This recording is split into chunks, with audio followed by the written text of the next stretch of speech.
মার্কিন প্রযুক্তি প্রতিষ্ঠান ওপেন এআই এর তৈরি কৃত্রিম বুদ্ধিমত্তা সম্পন্ন চ্যাটবট চ্যাটজিপিটি চালুর পর থেকেই তোলপাড় তথ্য প্রযুক্তি জগৎ। গেল বছরের ৩০ নভেম্বর পরীক্ষামূলক চালু হয় মাইক্রোসফটের আর্থিক সহায়তায় তৈরি হওয়া চ্যাটবট চ্যাটজিপিটি। চাকরির সিভি তৈরি, সৃজনশীল লেখা, কোডিংয়ের সহায়তার পাশাপাশি অ্যাসাইনমেন্ট ও রিপোর্ট, ওয়েবসাইট, গেমস তৈরিতেও জুড়ি নেই চ্যাটবটটির। চ্যাটজিপিটি ১০ কোটি ব্যবহারকারীর মাইলফলক ছুঁয়েছে চলতি বছরের জানুয়ারিতেই। এর হালনাগাদ ভার্সন GPT-4 আবির্ভাবের পর ব্যবহারকারীর সংখ্যা আরও লাফিয়ে লাফিয়ে বাড়ছে। তবে সম্ভাবনার বিপরীতে তৈরি হয়েছে শঙ্কাও। প্রশ্ন উঠেছে, কৃত্রিম বুদ্ধিমত্তা সম্পন্ন এই চ্যাটজিপিটি কি মানুষের চাকরি কেড়ে নেবে?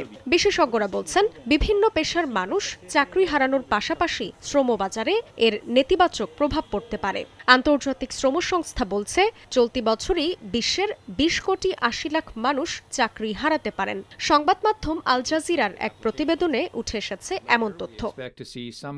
বিশেষজ্ঞদের মতে, চ্যাটজিপিটির নানা সীমাবদ্ধতায় উদ্বিগ্ন হওয়ার কিছু নেই। বিশেষ করে বিশ্বব্যাপী যন্ত্রটি চালানোর মতো দক্ষ লোকবলের অভাব, ব্রডব্যান্ড সেবা ও দুর্বল নেটওয়ার্ক কৃত্রিম বুদ্ধিমত্তাটির ব্যবহার বাধাগ্রস্ত করতে পারে। জান্নাতুল সাদিয়া, সময় সংবাদ।